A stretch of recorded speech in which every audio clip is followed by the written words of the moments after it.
जय श्री राम। ब्रह्मा पुराण की जय। 14वां मनमंत्रों तथा विवस्वान की संतति का वर्णन।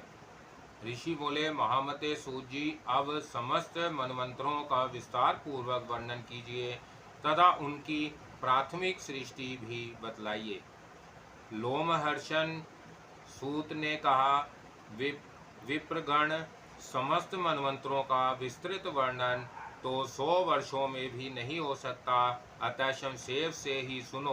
प्रथम स्वयंभू मनु है, दूसरे सवारोचिष्य, तीसरे उत्तम, चौथे तामस, पांचवें रेवत, छठे चशूस तथा सातवें वेवस्वत मनु कहलाते हैं। वेवस्वत मनु ही वर्तमान कल्प के मनु हैं। इसके बाद सवर्णी, भोते, रोचे तथा 4 मेरु सवर्णे नाम के मनु होंगे। ये भूत, वर्तमान और भविष्य के सब मिलकर 14 मनु हैं। मैंने जैसा सुना है उसके अनुसार सब मनुओं के नाम बताइए। अब इनके समय में होने वाले ऋषियों, मनु पुत्रों तथा देवताओं का वर्णन करूँगा। मरीचि, अत्रि, अंगिरा, पुलह, क्रतु, पुलस्त्य तथा वशिष्ठ, ये 7 ब्रह्मा जी के पुत्र उत्तम दिशा में स्थित हैं, जो स्वयंभू मनवंतर के सप्तऋषि हैं। अग्निर्ध, अग्निबाहु, मेधे, मेधातिथि, वसु, ज्योतिष्मान, बुद्धिमान, हव्य, सबल और पुत्र, ये 10 स्वयंभू मनु के महाबली पुत्र थे। विप्रगण, यह प्रथम मनवंतर बताया गया। सवारोचित मनवंतर में प्राण, बृहस्पति, दत्तात्रेय, अत्रि, चैवन, वायु प्रोक्त तथा महाव्रत, ये 7 सप्तऋषि थे। तुषित नाम वाले देवता थे और हविर्ध्र, सुकृति, ज्योति, आपमृत, मूर्ति, प्रतीत, नभ्यस, नभ तथा ऊर्जा, ये महात्मा सवारोचित मनु के पुत्र बताए गए हैं, जो महान बलवान और पराक्रमी थे। यह द्वितीय मनवंतर का वर्णन हुआ। अब तीसरा मनवंतर बतलाया जाता है, सुनो। वशिष्ठ के 7 पुत्र वशिष्ठ तथा हिरण्यगर्भ के तेजस्वी पुत्र ऊर्ज, यह ही उत्तम मनवंतर के ऋषि थे। ईश, ऊर्जा, तनूर्ज, मधु, माधव, शुचि, शुक्र, सह, नभस्य तथा नभ, ये उत्तम मनु के पराक्रमी पुत्र थे। इस मनवंतर में भानु नाम वाले देवता थे। इस प्रकार तीसरा मनवंतर बताया गया। अब चौथे का वर्णन करता हूँ। काव्य, पृथु, अग्नि, जरहवु, धाता, कपिवान और अकपिवान, ये 7 उस समय के सप्तऋषि थे। सप्त नाम वाले देवता थे। धुति, तपस्या, सुतपा, तपोभूत, सनातन, तपोरति, अकलमाश, तन्वी, धनवी और परन तपा, ये 10 तामस मनु के पुत्र कहे गए हैं। यह चौथे मनवंतर का वर्णन हुआ। 5वां रेवत मनवंतर है। उसमें देवबाहु, यधूर्त, वेदशिरा, हिरण्यारोमा, पर्जन्य, सोमनंदन, उधर्वबाहु तथा अत्रि कुमार, सत्यनेत्र, ये सप्तऋषि थे। अभुज, रजा और प्राकृति नाम वाले देवता थे। धृतिमान, अवयव युक्त, तत्वदर्शी, निरुत्सुक, आरण्य, प्रकाश, निर्मोह, सत्यवाक और कृति, ये रेवत मनु के पुत्र थे। यह 5वां मनवंतर बताया गया। अब छठे चशूस मनवंतर का वर्णन करता हूँ, सुनो।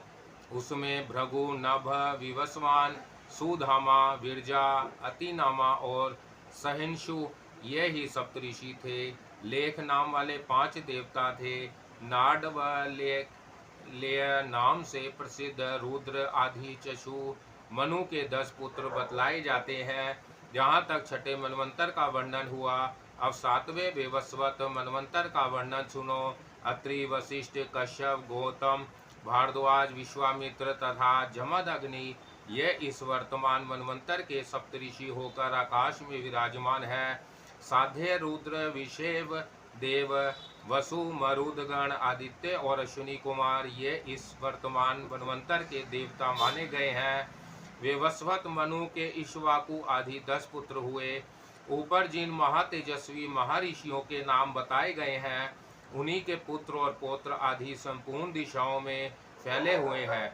प्रत्येक मनवंतर में धर्म की व्यवस्था तथा लोक रक्षा के लिए जो 7 सप्तऋषि रहते हैं, मनवंतर बीतने के बाद उनमें 4 महर्षि अपना कार्य पूरा करके रोग शोक से रहित ब्रह्मलोक में चले जाते हैं।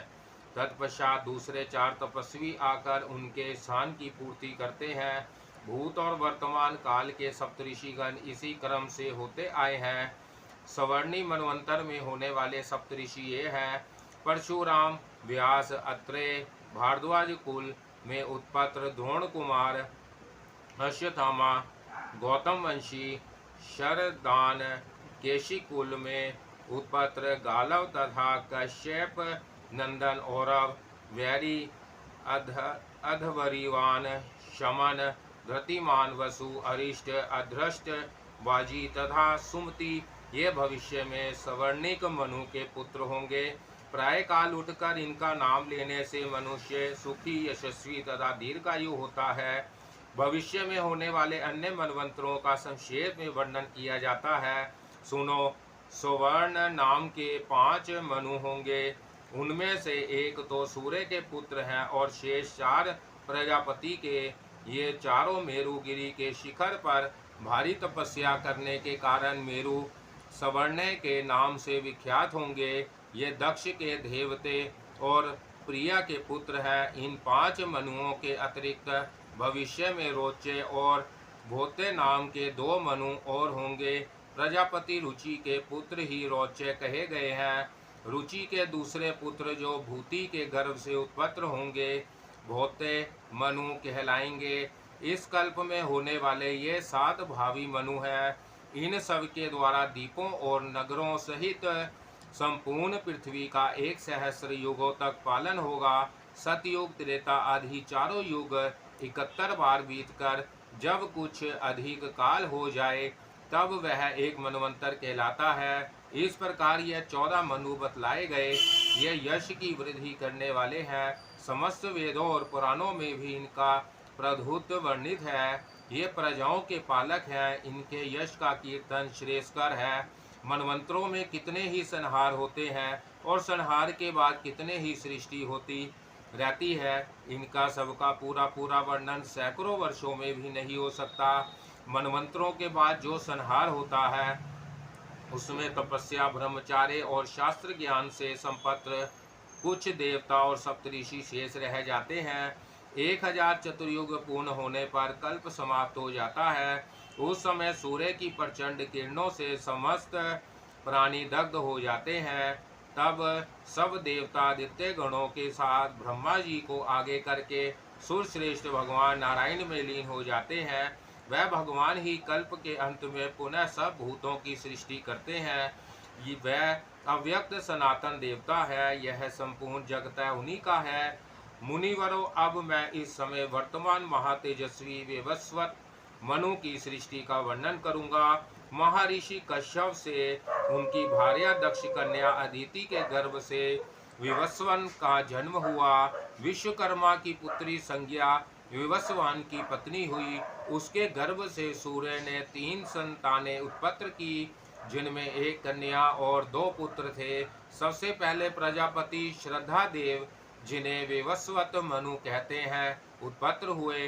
तत्पश्चात यम और यमुना ये जुड़वी संतानें हुई। भगवान सूर्य के तेजस्वी स्वरूप को देखकर संज्ञा उसे सह ना सकी। उसने अपने ही समान वर्ण वाली अपनी छाया प्रकट की। वह छाया संज्ञा अथवा सवर्ण नाम से विख्यात हुई। उसको भी संज्ञा ही समझकर सूर्य ने उसके गर्भ से अपने ही समान तेजस्वी पुत्र उत्पन्न किया। वह अपने बड़े भाई मनु के ही समान था, इसलिए सवर्ण मनु के नाम से प्रसिद्ध हुआ।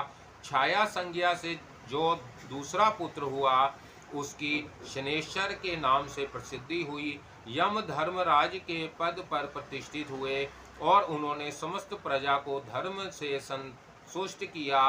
इस शुभ कर्म के कारण उन्हें पितरों का अधिपत्य और लोकपाल का पद प्राप्त हुआ। सुवर्ण मनु प्रजापति हुए। आने वाले स्वर्णिक मनवंतर के वह ही स्वामी होंगे। वह आज भी मेरुगिरी के शिखर पर नित्य तपस्या करते हैं। उनके भाई शनेश्वर ने ग्रह की पदवी पाई। जय श्री राम। ब्रह्मा पुराण की जय। विवस्वत मनु के वंशजों का वर्णन। लोमहर्षण जी कहते हैं, विवस्वत मनु के 9 पुत्र उन्हीं के समान हुए। उनके नाम इस प्रकार है: इक्ष्वाकु, नाभाग, धृष्ट, शर्याति, नरिष्यंत, प्रांशु, अरिष्ट, करूस तथा प्रशद्र। एक समय की बात है, प्रजापति मनु पुत्र की इच्छा से मेत्रावनु याग कर रहे थे। उस समय तक उन्हें कोई पुत्र नहीं हुआ था। उस यज्ञ में मनु ने मित्रा वरुण के अंश की आहुति डाली। उसमें से दिव्य वस्त्र एवं दिव्य आभूषणों से विभूषित दिव्य रूप वाली इला नाम की कन्या उत्पन्न हुई। महाराज मनु ने उसे इला कहकर संबोधित किया और कहा, कल्याणी, तुम मेरे पास आओ। तब इला ने पुत्र की इच्छा रखने वाले प्रजापति मनु से यह धर्मयुक्त वचन कहा, महाराज, मैं मित्रा वरुण के अंश से उत्पन्न हुई हूँ, अतः पहले उन्हीं के पास जाऊंगी। आप मेरे धर्म में बाधा ना डालिए। यो कहकर वह सुंदरी कन्या मित्रा वरुण के समीप गई और हाथ जोड़कर बोली, भगवान, मैं आप दोनों के अंश से उत्पन्न हुई हूँ। आप लोगों की किस आज्ञा का पालन करूँ? मनु ने मुझे अपने पास बुलाया है। मित्रा वरुण बोले, सुंदरी, तुम्हारे इस धर्म विनय, इंद्रियां संयम और सत्य से हम लोग प्रसन्न हैं। महाभागे, तुम हम दोनों की कन्या के रूप में प्रसिद्ध होगी। सदा तुम ही मनु के वंश का विस्तार करने वाला पुत्र हो जाओगी। उस समय तीनों लोकों में सुध्रुम के नाम से तुम्हारी ख्याति होगी। यह सुनकर वह पिता के समीप से लौट पड़ी। मार्ग में उसकी बुद्ध से भेंट हो गई। बुद्ध ने उसे मैथुन के लिए आमंत्रित किया। उनके वीर्य से उसके पुरुरवा को जन्म दिया। तत्पश्चात वह सुध्रुम के रूप में परिणत हो गई। सुध्रुम के 3 बड़े धर्मात्मा पुत्र हुए, उत्कल, गय और विनताशव। उत्कल की राजधानी उत्कला उड़ीसा हुई। विनताशव को पश्चिम दिशा का राज्य मिला तथा गए पूर्व दिशा के राजा हुए। उनकी राजधानी गया के नाम से प्रसिद्ध हुई। जब मनु भगवान सूर्य के तेज में प्रवेश करने लगे, तब उन्होंने अपने राज्य को 10 भागों में बांट दिया। सुध्रुम के बाद उनके पुत्रों में इक्ष्वाकु सबसे बड़े थे, इसलिए उन्हें मध्य देश का राज्य मिला। सुध्रुम कन्या के रूप में उत्पन्न हुए थे, इसलिए उन्हें राज्य का भाग नहीं मिला। फिर वशिष्ठ जी के कहने से प्रतिष्ठानपुर में उनकी स्थिति हुई। प्रतिष्ठानपुर का राज्य पाकर महायशस्वी सुध्रुम ने उसे पुरुरवा को दे दिया। मनु कुमार सुध्रुम क्रमशः स्त्री और पुरुष दोनों के लक्षणों से युक्त हुए, इसलिए इला और सुध्रुम दोनों नाम से उनकी प्रसिद्धि हुई। नरीशयंत के पुत्र शक हुए। नभाग के राजा अमरीश हुए। धृष्ट के धृष्टक नाम वाले क्षत्रियों की उत्पत्ति हुई, जो युद्ध में उन्मत्त होकर लड़ते थे। कुरुष के पुत्र करुष नाम से विख्यात हुए, वह भी रणोन्मत्त थे। प्रांशु के एक ही पुत्र थे, जो प्रजापति के नाम से प्रकट हुए। शर्याति के 2 जुड़वी संतानें हुई, उनमें अनर्थ नाम से प्रसिद्ध पुत्र तथा सुकन्या नाम वाली कन्या थी। यही सुकन्या महर्षि चैवन की पत्नी हुई। अनर्थ के पुत्र का नाम रेव था। उन्हें अनर्थ देश का राज्य मिला। उनकी राजधानी कुशस्थली द्वारका हुई। रेव के पुत्र रेवत हुए, जो बड़े धर्मात्मा थे। उनका दूसरा नाम काकुनिहित भी था। अपने पिता के ज्येष्ठ पुत्र होने के कारण उन्हें कुशस्थली का राज्य मिला। एक बार वह अपनी कन्या को साथ ले ब्रह्मा जी के पास गए और वहां गंधर्वों के गीत सुनते हुए 2 घड़ी ठहरे रहे। इतने ही समय में मानव लोक में अनेक युग बीत गए। रेवत जब वहां से लौटे तब अपनी राजधानी कुशस्थली में आए, परंतु अब वहां यादवों का अधिकार हो गया था। यदुवंशियों ने उनका नाम बदलकर द्वारवली रख दिया था। उसमें बहुत से द्वार बने थे। वह पूरी बड़ी मनोहार दिखाई देती थी। भोज, वृष्णि और अंधक वंश के वासुदेव आदि यादव उसकी रक्षा करते थे। रेवत ने वहां का सब वृतांत ठीक ठीक जानकर अपनी रेवती नाम की कन्या बलदेव जी को ब्याह दी और स्वयं मेरु पर्वत के शिखर पर जाकर वह तपस्या में लग गए। धर्मात्मा बलराम जी रेवती के साथ सुखपूर्वक विहार करने लगे। प्रशद्र ने अपने गुरु की गाय का वध किया था, इसलिए वह शाप से शूद्र हो गए। इस प्रकार ये विवस्वत मनु के 9 पुत्र बताए गए हैं। मनु जब छींक रहे थे उस समय ईशवाकु की उत्पत्ति हुई थी। ईशवाकु के 100 पुत्र हुए, उनमें विकुक्षी सबसे बड़े थे। वह अपने पराक्रम के कारण अयोध्या नाम से प्रसिद्ध हुए। उन्हें अयोध्या का राज्य प्राप्त हुआ। उनके शकुनी आदि 500 पुत्र हुए जो अत्यंत बलवान और उत्तर भारत के रक्षक थे। उनमें से वशाती आदि 58 राजपुत्र दक्षिण दिशा के पालक हुए। विकुक्षी का दूसरा शासद था। ईशवाकु के मरने पर वह राजा हुए। शासद के पुत्र काकुस्थ के अनेना के प्रथु के विष्टराशव के अर्ध के युवनाक्ष और युवनाक्ष के पुत्र शवस्त हुए। उन्होंने ही शवस्तीपुरी बसाई थी। शवस्ती के पुत्र बृहदक्ष और उनके पुत्र कुवल्याक्ष हुए। वह बड़े धर्मात्मा राजा थे। उन्होंने धुंधु नामक दैत्य का वध करने के कारण धुंधुमार नाम से प्रसिद्धि प्राप्त की। मुनि बोले, महाप्रज्ञा सूत जी, हम धुंधु वध का वृतांत ठीक ठीक सुनना चाहते हैं, जिससे कुवल्याक्ष का नाम धुंधुमार हो गया। लोमहर्ष जी ने कहा, कुवल्याक्ष के 100 पुत्र थे। वह सभी अच्छे धनुर्धर, विधाओं में प्रवीण, बलवान और दुर्दर्श थे। सबकी धर्म में निष्ठा थी। सभी यज्ञ करता तथा प्रचुर दक्षिणा देने वाले थे। राजा बृहदक्ष ने कुवल्याक्ष को राज्य पद पर अभिषिक्त किया और स्वयं वन में तपस्या करने के लिए जाने लगे। उन्हें जाते देख ब्रह्म ऋषि उतंग ने रोका और इस प्रकार कहा, राजन, आपका कर्तव्य है प्रजा की रक्षा, अतः वही कीजिए।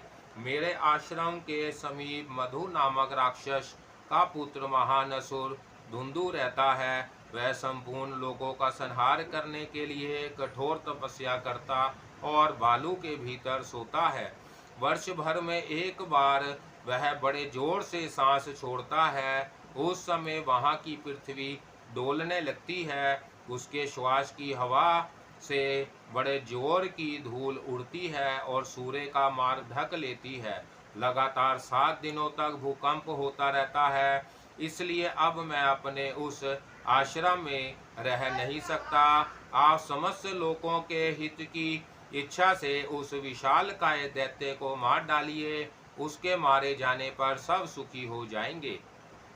बृहदक्ष बोले, भगवान, मैंने तो अब अस्त्र शस्त्रों का त्याग कर दिया। यह मेरा पुत्र है, यही धुंधु दैत्य का वध करेगा।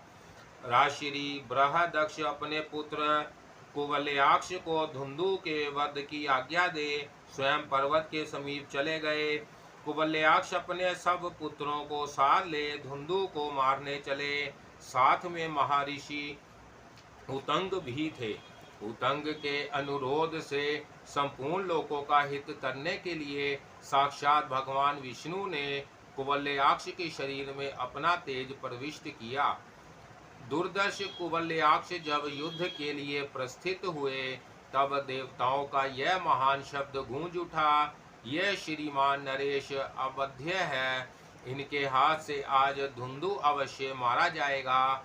पुत्रों के साथ वहां जाकर वीरवर कुवलयाक्ष ने समुद्र को खुदवाया। खोदने वाले राजकुमारों ने बालू के भीतर धुंधु का पता लगा लिया। वह पश्चिम दिशा को घेर कर पड़ा था। वह अपने मुख की आग से संपूर्ण लोकों का संहार सा करता हुआ जल का स्तोत्र बहाने लगा। जैसे चंद्रमा के उदय काल में समुद्र में ज्वार आता है, उसकी उताल तरंगे बढ़ने लगती है, उसी प्रकार वहां जल का वेग बढ़ने लगा। कुवलयाक्ष के पुत्रों में से 3 को छोड़कर शेष सभी धुंधु की मुखाग्नि से जल कर भस्म हो गए। तदंतर महातेजस्वी राजा कुवलयाक्ष ने उस महाबली धुंधु पर आक्रमण किया। वह योगी थे, इसलिए उन्होंने योग शक्ति के द्वारा वेग से प्रवाहित होने वाले जल को पी लिया और आग को भी बुझा दिया। फिर बलपूर्वक उस महाकाय जलचर राक्षस को मारकर महर्षि उतंग का दर्शन किया। उतंग ने उन महात्मा राजा को वर दिया कि तुम्हारा धन अक्षय होगा और शत्रु तुम्हें पराजित ना कर सकेंगे। धर्म में सदा तुम्हारा प्रेम बना रहेगा। तथा अंत में स्वर्ग लोक का अक्षय निवास प्राप्त होगा। युद्ध में तुम्हारे जो पुत्र राक्षस द्वारा मारे गए हैं, उन्हें भी स्वर्ग में अक्षय लोक प्राप्त होंगे। धुंधुमार के जो 3 पुत्र युद्ध से जीवित बच गए थे, उनमें धरणाक्ष सबसे ज्येष्ठ थे और चंद्राक्ष तथा कपिलाक्ष उनके छोटे भाई थे। धरणाक्ष के पुत्र का नाम हर्ष्य था। हर्ष्य का पुत्र निकुंभ हुआ, जो सदा क्षत्रिय धर्म में तत्पर रहता था। निकुंभ का युद्ध विशारद पुत्र सनहताक्ष था। सनहताक्ष के 2 पुत्र हुए, अक्राक्षक और क्रकाक्ष। उसके हेमवती नाम की एक कन्या भी हुई, जो आगे चलकर द्रक्षदती के नाम से प्रसिद्धि हुई। उसका पुत्र प्रसेनजित हुआ, जो तीनों लोकों से में विख्यात था। प्रसेनजित ने गौरी नाम वाली पतिव्रता स्त्री से ब्याह किया था, जो बाद के पति के शाप से बहुधा नाम की नदी हो गई। प्रसेनजित के पुत्र राजा युवनाक्ष हुए। युवनाक्ष के पुत्र मनधाता हुए। वह त्रिभुवन विजयी थे। शश बिंदु की सुशीला कन्या चैत्ररथी, जिसका दूसरा नाम बिंदुमती भी था, मनधाता की पत्नी हुई। इस भूतल पर उसके समान रूपवती स्त्री दूसरी नहीं थी। बिंदुमती बड़ी पतिव्रता थी। वह 10,000 भाइयों की ज्येष्ठ भामिनी थी। मनधाता ने उसके गर्भ से धर्मज्ञ पुत्र पुरुकुत्स और राज मुचुकुंद यह 2 पुत्र उत्पन्न किए। पुरुकुत्स के उनकी स्त्री नर्मदा के गर्भ से राजा त्रसदस्तु उत्पन्न हुए। उनसे संभूत का जन्म हुआ। संभूत के पुत्र शत्रुदमन त्रिधनवा हुए। राजा त्रिधनवा से विधान त्रयरुण हुए। उनका पुत्र महाबली सत्यव्रत हुआ। उसकी बुद्धि बड़ी खोटी थी। उसने वैवाहिक मंत्रों से विघ्न डालकर दूसरे की पत्नी का अपहरण कर लिया। बाल स्वभाव, कामासक्ति, मोह, साहस और चंचलतावश उसने ऐसा कुकर्म किया था, जिसका अपहरण हुआ था। वह उसके किसी पूर्ववासी की ही कन्या थी। इस अधर्म रूपी शंकु काटे के कारण कुपित होकर तर्यारूण ने अपने उस पुत्र को त्याग दिया। उस समय उसने पूछा, पिताजी, आपके त्याग देने पर मैं कहाँ जाऊं? पिता ने कहा, ओ कुल कलंक, जा चंडालों के साथ रह। तुझे तेरे जैसे पुत्र की आवश्यकता नहीं है। यह सुनकर वह पिता के कथनानुसार नगर से बाहर निकल गया। उस समय महर्षि वशिष्ठ जी ने उसे मना नहीं किया। वह सत्यव्रत चंडाल के घर के पास रहने लगा। उसके पिता भी वन में चले गए। तदंतर उसी अधर्म के कारण इंद्र ने उस राज्य में वर्षा बंद कर दी। महातपस्वी विश्वामित्र उसी राज्य में अपनी पत्नी को रख कर स्वयं समुद्र के निकट भारी तपस्या कर रहे थे। उनकी पत्नी ने अकाल ग्रस्त हो अपने मंझले औरस पुत्र के गले में रस्सी डाल दी और शेष परिवार के भरण पोषण के लिए 100 गाय लेकर उसे बेच दिया। राजकुमार सत्यव्रत ने देखा कि विक्रय के लिए इसके गले में रस्सी बंधी हुई है। तब उस धर्मात्मा ने दया करके महर्षि विश्वामित्र के उस पुत्र को छुड़ा लिया और स्वयं ही उसका भरण पोषण किया।